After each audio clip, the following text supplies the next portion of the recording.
Good morning, good afternoon, good evening, depending on where you are. I am Peter Baldwin, Chairman of the Board of Directors of the Center for Jewish History, and it's my pleasure to welcome you today. I offer these greetings as we open a truly international program with participants joining us from across North America, Israel, Africa, Asia, and Europe.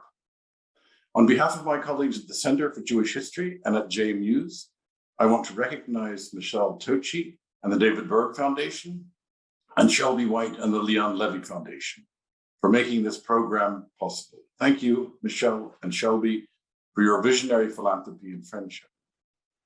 Today, we will be exploring the subject of anti-Semitism. Some things simply never seem to die, anti-Semitism among them.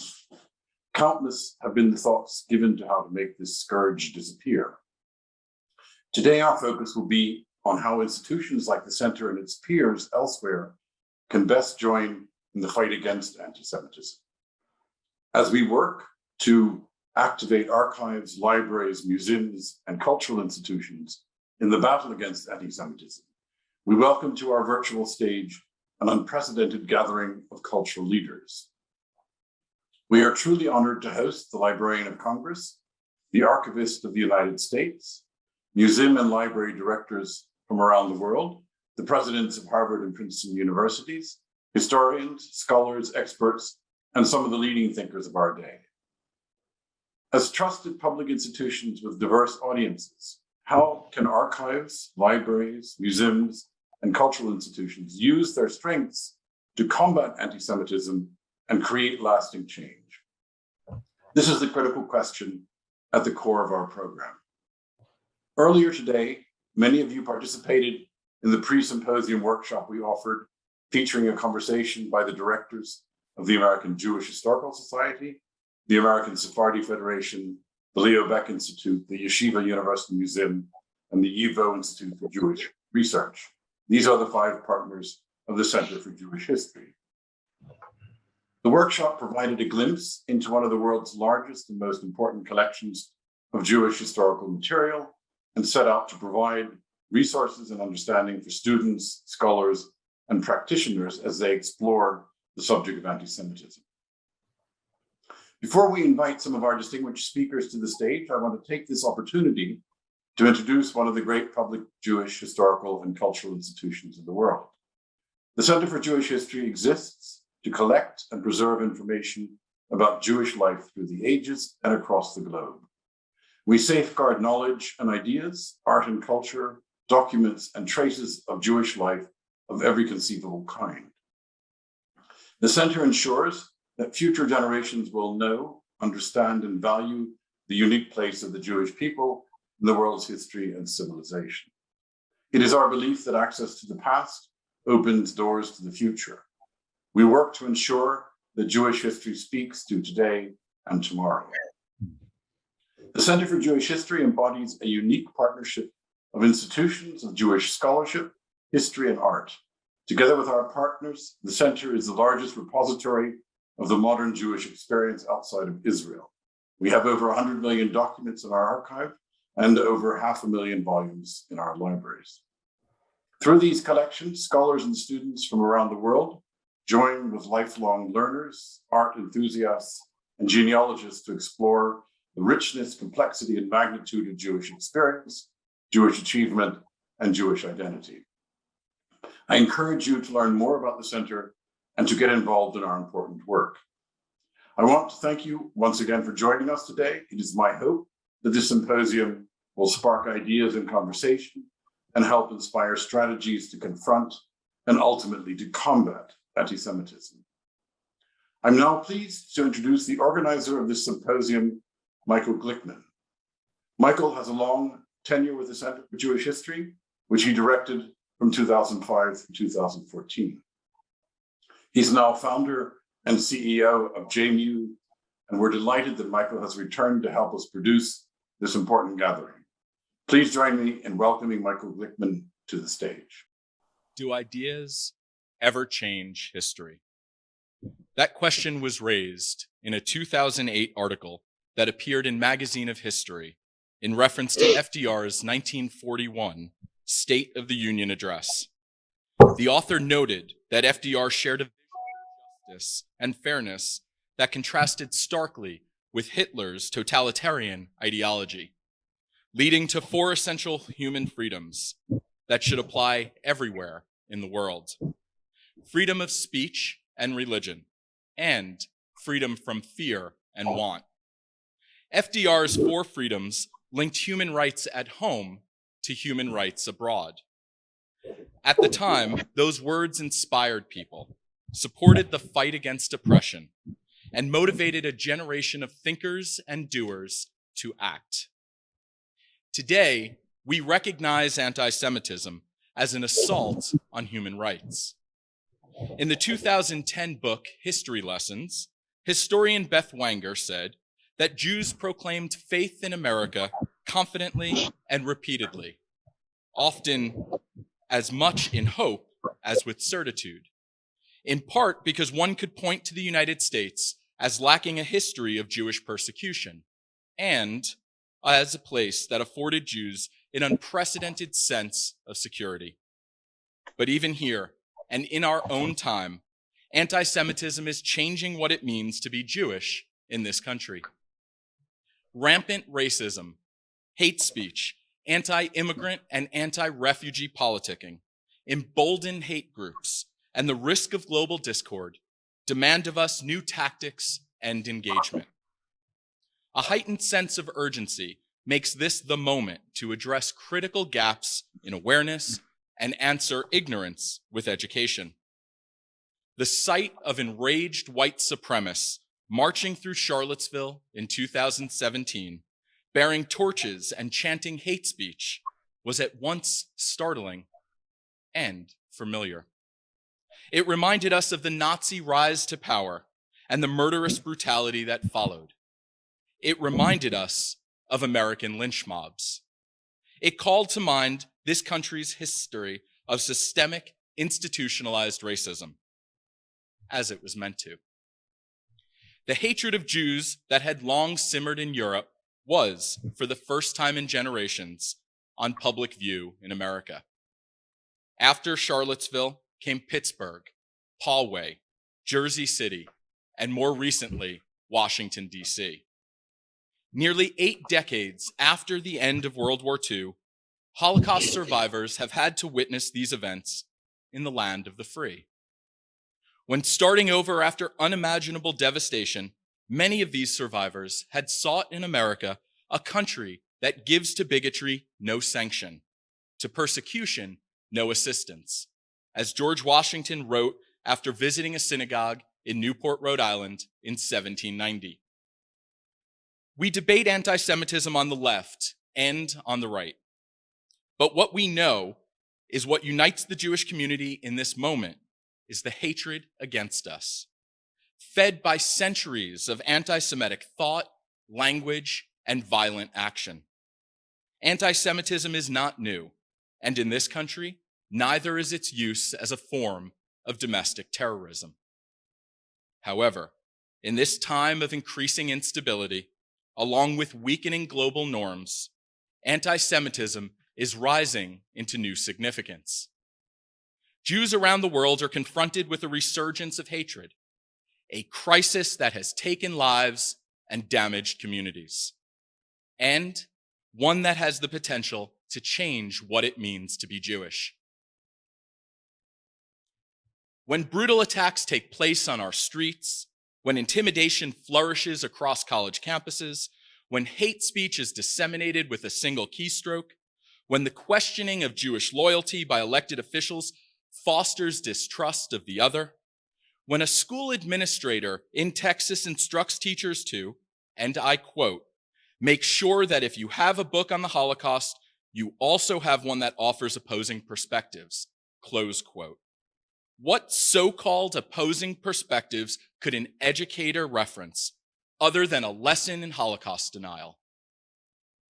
When a mezuzah is removed from the doorpost of a Jewish family's home in Philadelphia, when Canadian middle schoolers are filmed flashing Nazi salutes, when Holocaust memorials in Germany are vandalized, when Jewish cemeteries across Europe are desecrated, when anti-Semitic chants fill the air at rallies in France and Poland, when Zionism is equated to racism and Israel to an apartheid state, when social media companies allow their platforms to profit as cesspools of anti-Semitic content, all this in the last 30 days.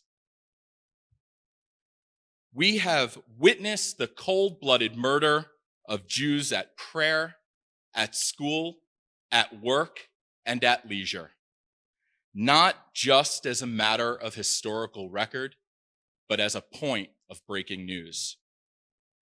We must confront our own responses and turn our best minds toward acknowledging and changing the climate of hate and fear in which we live. Archives, libraries, and museums maintain an unparalleled level of public trust. And now, more than ever, these institutions must act.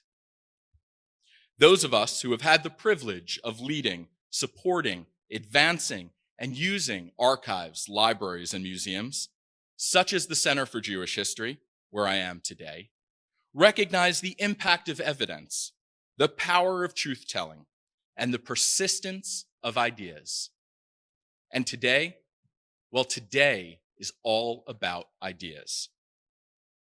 This is a critical moment as we present a day of learning, helping to teach audiences around the world why anti-Semitism is everyone's problem.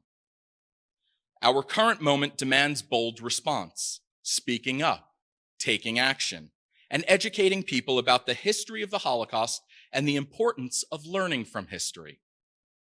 Today, history feels urgent.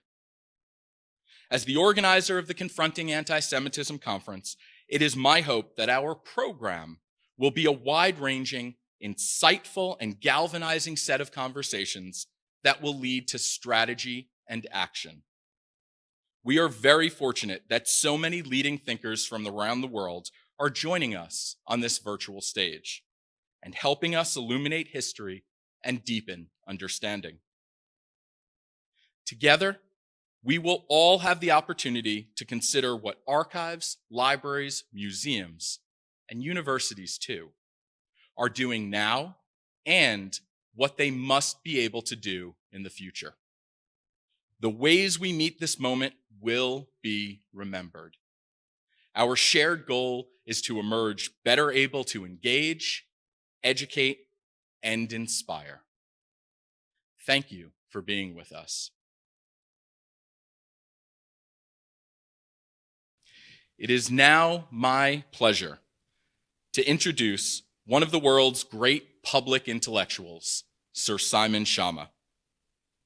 Simon is a renowned historian, writer, journalist, and broadcaster.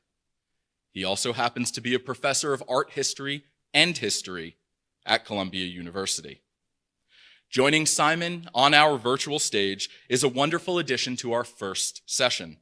Noted historian, author, and philanthropist is Peter Baldwin, chairman of the Center for Jewish History and a professor of history at UCLA. Please welcome Simon and Peter. Hello, Simon. Hello, Peter. I hope you can hear me. Yes, absolutely. You know, Good. it's 40 years ago since I was your TA for your history of the revolutions of 1848. Yes. But this time I get to ask the questions.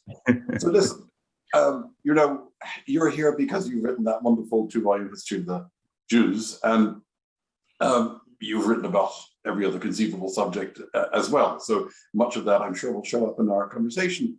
But help us out here. We're trying to get our heads around this concept of anti-Semitism as we begin an afternoon of thinking about it. And you know as well as anyone, anti-Semitism can be caused by almost anything. There are theological arguments for it. There are political arguments for it. There are economic motivations. It's based on race and ethnicity at certain times and places. We know you can have anti-Semitism without Jews. The Protocols of the Elders of Zion can be bought in any bookstore in Southeast Asia. So how can we begin to make sense of a subject that's so amorphous and so protean? Is there a there there? Well, I think the there probably is a sense of hatred of the eternal outsider, really.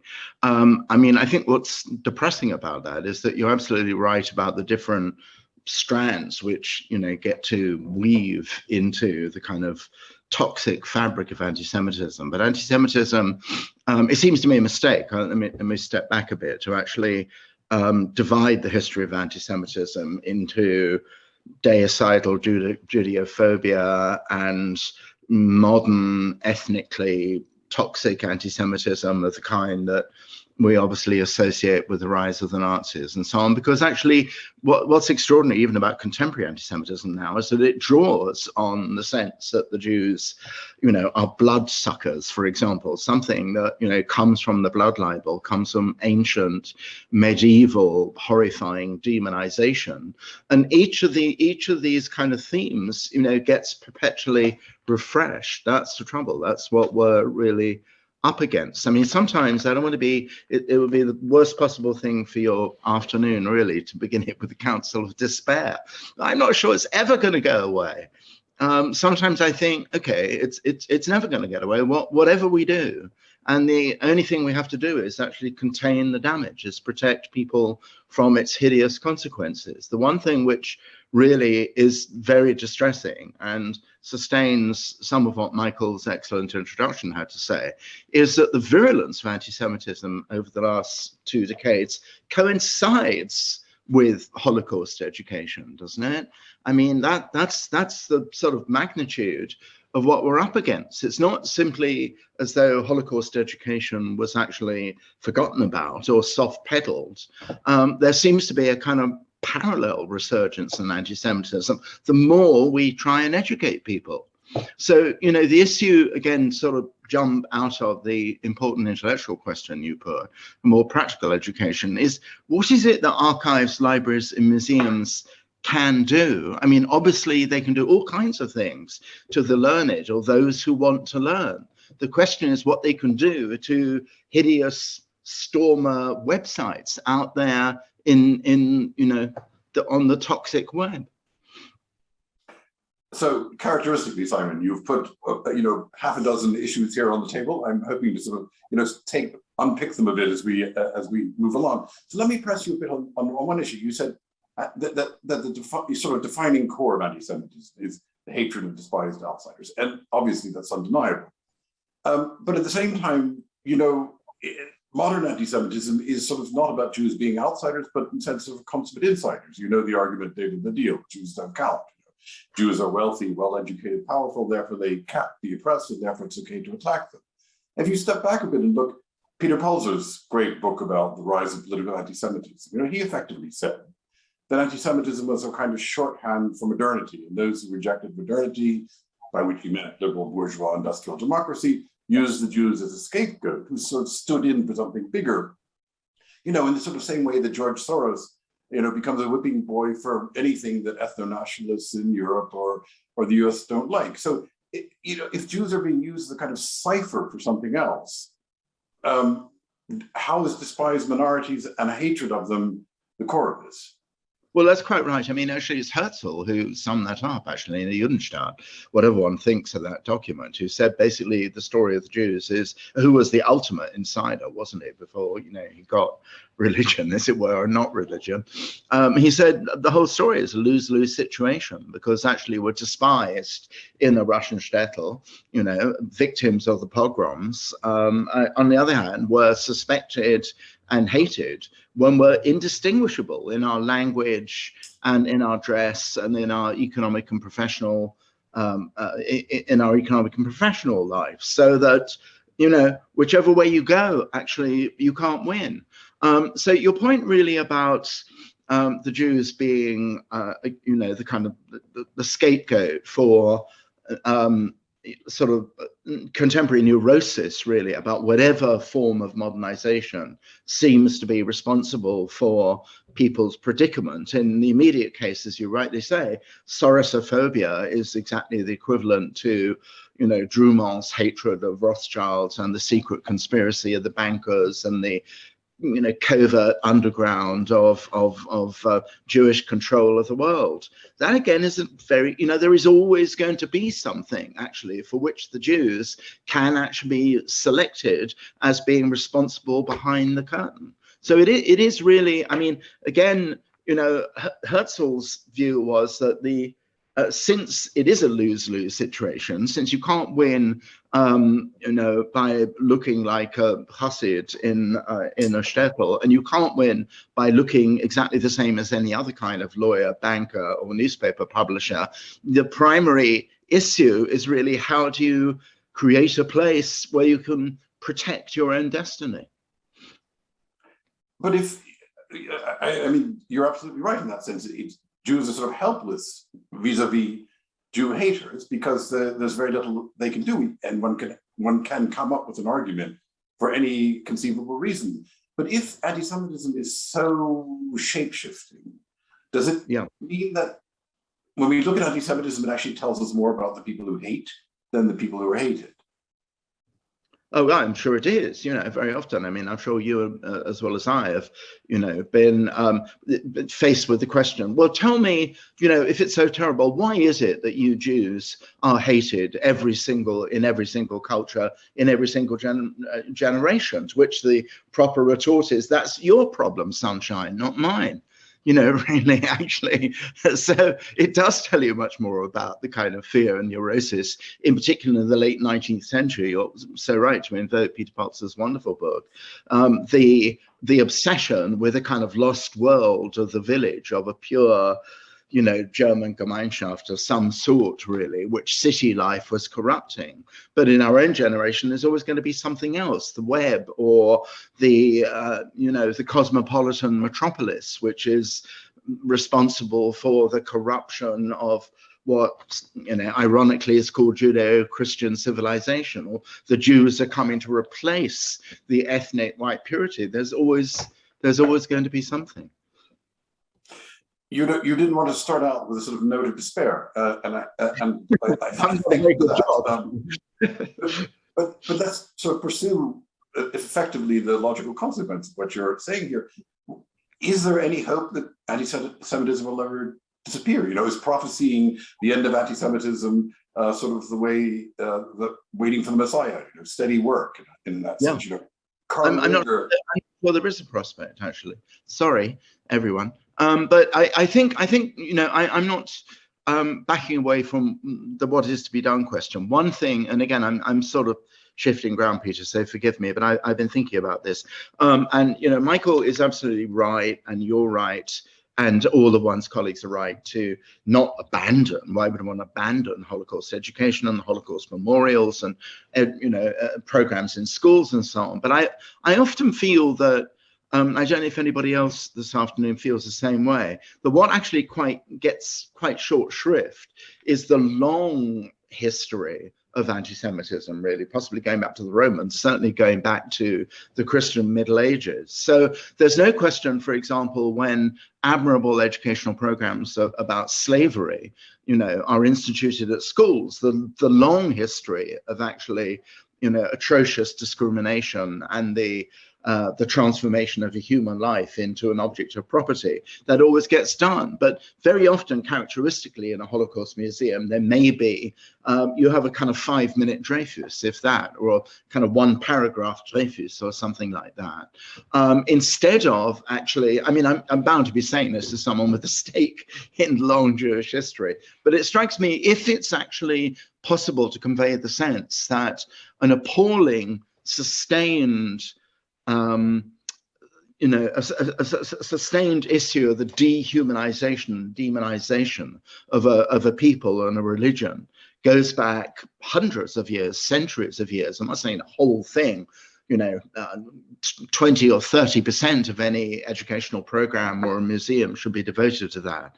Then I think that there's a better chance of seeing it really not just as an Auschwitz issue, really, and a better chance of people feeling about this hideous and toxic aberration as they do about, the long history of slavery-driven racial discrimination. But okay, so looking at the longue durée of anti-Semitism, is that add to the despair or subtract from it? If it's well, I think it could very easily add to the despair. It's true, but on the other hand, it also, I think, if it's not simply seen with the badge of the swastika on it, then, you know, the first word in the title of your symposium, Confronting Antisemitism, it can be seen as something that actually has to be, you know, has to be faced, has to be really dealt with as a nearly universal problem. I think that's what my hope is. Mm-hmm. That's what it would be. Do you think there's a way in which one can separate out hatred from envy as motives of anti-Semitism? You know, a lot of the most recent work on the Holocaust has emphasized the way in which non-Jewish Germans were envious of the Jews and their success, and how they were motivated by the spoils that they could strip from Jews when they were forced to immigrate, when they were eventually sent to the camp. And, you know, it's sort of part of this idea that anti-Semitism is, as it's been called, the socialism of fools. You know, it's a way of sort of offering up something to those who are society's losers at the expense of those who are winners. So that, you know, envy and hatred are kissing cousin emotions. And I'm wondering if you have any thoughts on how one feeds into the other. Well, I don't think you're ever going to abolish envy, but you're right, of course. But I think and again, thinking over very long term, what has been a striking source of fury has been the process by which the marginalization of Jews, for example, again, in the medieval period, Jews being given the disreputable job of money lending, then turning it into a position of extraordinary leverage, whether you're dealing with, you know, some Christian archbishop or a king or whatever it is. And the sort of sense of rage, really, that on the one hand, you expect to have confined the Jew to a particular piece of socially odious and reprehensible history, and has been turned somehow magically or alchemically into a position of, you know, power. Actually, that has been a huge lever. I mean, and that is true not just in Christian societies, but in Islamic societies, of course, as well. It was what was responsible for the, you know, massacre of pretty much the entire community of Granada in 1066. When Shmuel Nagela's son was, you know, finance minister in effect to the local Islamic potentate. So, I mean, that's a very important part of it, I think, actually. And but what do you do? I mean, and there are lots and lots of substrands to this. For example, on the one hand, Christian societies and modernizing societies as well always believed that the Jews made fantastic doctors. And in fact, Jews were allowed into universities like Padua in order to study medicine and to be able to practice medicine when they weren't allowed anywhere else, because somehow they had access to arcane antidotes and cures, you know, and thinks it can work out benevolently, as in the case of Maimonides, or it can work out in exactly the opposite way in the case of Elizabeth I's physician, who is, of course, executed for, you know, allegedly trying to poison her. So, you know, wherever you move towards a kind of, when you're given a kind of marginalized role and Jews have made the best of it, it really creates a sense of somehow the natural order being overturned, and the success, the unjust success or the unexpected success of the Jew in the profession then must be due to some sort of sinister, not just access to some sort of esoteric knowledge, but some sort of sinister collaboration. So that's, you know, eventually festers and explodes in the protocols of the Elders of Zion. It's difficult to deal with. And the whole question of envy sort of raises the issue of model minority, which is something that has come up in this country, and of course unites Jews with Asians of various stripes. This sort of annoying sense that, well, there are oppressed minorities, and then there are some minorities that have done well and are attacked on that basis. And of course, that's very hard to reconcile with this idea of Jews being persecuted outsiders, which they may well have once been, but or doesn't really describe the situation any longer. And the whole model minority issue is a process of flips the issue around and presents what effectively is the same outcome of being persecuted, but in a almost positive way. That didn't come out quite right, but you see what I'm getting at. Yeah, I do, but I mean, issue I'm sure that the symposium will get round to, over and over again, is actually how to wrestle the sort of, deep and powerful issues that you and I have just been discussing really into an educational program, or as Michael says, something which will somehow redirect ignorance or transform ignorance into understanding in ways which, in vulgar ways, in ways which work the way, say, and I know this isn't necessarily a triumph, but the way in which footballers and athletes taking the knee, every time they go to play now, actually, they perform, there's a performative gesture of bringing people's attention to racism in sport. It's that sort of thing, for which academics really feel often is beneath their dignity. It shouldn't be beneath the dignity of the Center for Jewish History to sort of figure out actually something like that, actually. I mean, I'm not saying I have kind of perfect answer, but there should be, if you don't have them this afternoon, there should be video programmers, there should be kind of software designers. Those are the people I really want to see involved in this. I think just having,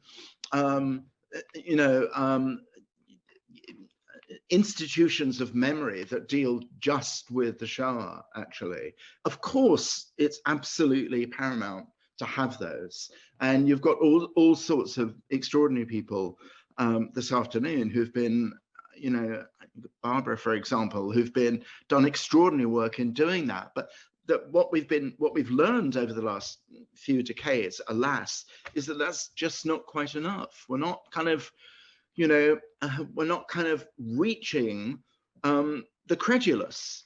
I mean, we have two, I would say, I don't know what you think of this, dear Peter, but the two things really which are conspiring against the success of education confounding ignorance are the following. The first is the collapse of truth. We're in the middle of Hannah Arendt's nightmare. She's quoted over and over again, and quite rightly, by saying, actually, once you're in the world of truthiness, or the indistinguishability of truth and monstrous falsehood, you're in desperate trouble. Your educational program then actually becomes, inordinately difficult. And secondly, of course, we are in a moment when we're beset by international things, whether they're an international contagion or whatever it is, which have actually shrunk frontiers, in which actually one of the successful pieces of political currency is the most ethnically driven, the most exclusivist, the most nationalist, the most populist. So that, the most unthinkingly and brutally flag waving. So you put those two things together, really, the sort of collapse of truth and the success of viscerally mobilized, ethnically driven nationalism. And we're in a very, very difficult place. So what? It's only this occasion even more important than it already is. So what is your advice to institutions like ours? What do we do in a post-truth age where, more data is not obviously? Well, I think the first thing, I'm going to weasel out of that, Peter, won't surprise you, because I think the first thing we have to recognize that. We have to recognize the limits of the dreaded word academic discourse, not to, discount it at all, but actually sort of think in parallel, along with all the educational work that's been done, all the achievement that's been accomplished, of actually how to get to the taking the knee moment, I think, in our own concern. Another institution that I have some involvement with, Wikipedia, grapples with the same issues. So what do you do in a post-truth age when your mission is just to provide the facts, please? And their take has been, you need a gold standard somewhere that people can appeal to, and it has to be supplied so that there is somewhere that people can go and find out what are the facts. And the goal is therefore just to provide as neutral a means of delivering that as possible in this age of otherwise sort of frothiness when it comes to truth claims. And so obviously museums and institutions like ours have to be there in order that the truth is somewhere and it can be found when it's needed. But I totally take your point that we need something beyond that. Now, so maybe footballers aren't quite that. Maybe we need something that Nobel Prize winners would do when they sort of take the stage, or we need somebody who will do something, as you say, equivalent to taking the knee, that will keep this in the public mind in the forefront. But that does leave open the question: are institutions like ours going to be the ones that are able to sort of mobilize that or come up with these ideas? Well, I think once they come to the conclusion that that's actually part of their remit, then I don't see why not.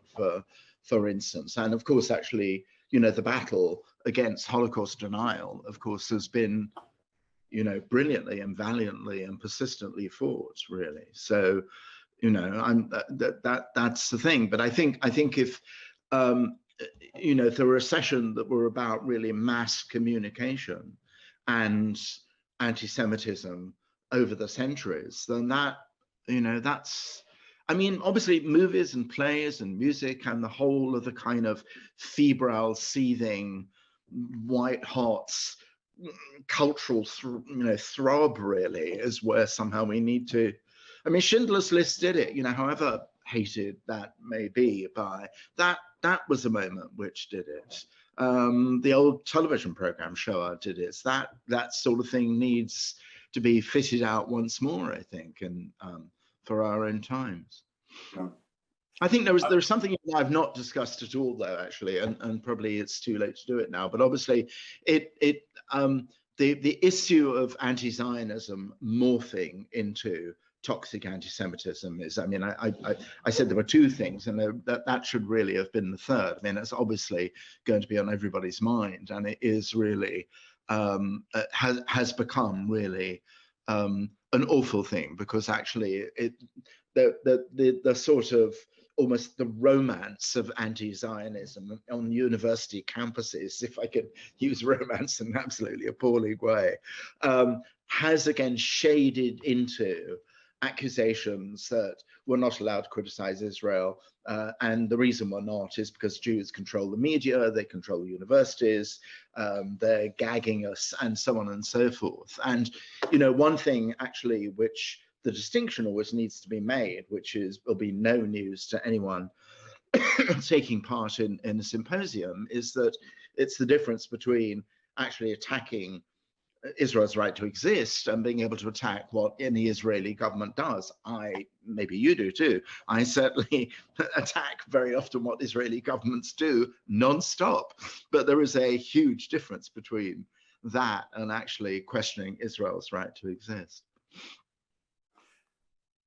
I don't mean this to sound at all like looking for silver linings, but I wonder if you have any thoughts about the idea that they're not an advantage to anti-Semitism, but the influence that anti-Semitism has had on Jewish culture, following the logic of what doesn't kill me makes me stronger. It's certainly the case that I've spoken to lots of British Jews who say the fact that Britain or British culture never lets you forget that you're a Jew, they claim makes for a stronger sense of Jewish identity in Britain than they say is the case in the US, where the possibilities of assimilation are more forgiving. Is there any sense in which anti-Semitism, has an upside?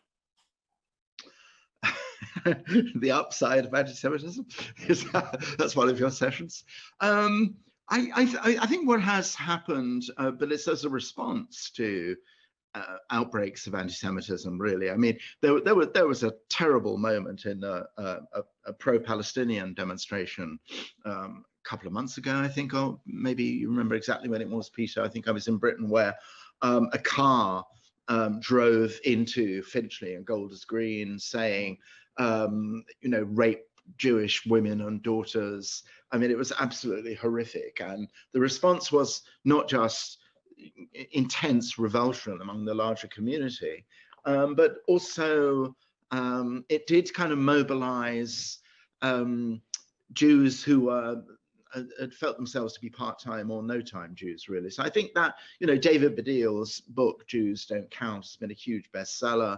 among the non-Jewish public as well as the Jewish public. So I think that's happened. I wouldn't say, since I, live mostly in the United States, but I'm in London right now and I have this transatlantic Jewish existence. I wouldn't necessarily say that Jewish identity and Jewish consciousness and a sense of urgency is more compelling in Britain. It's become more compelling than it was 10, 15 years ago.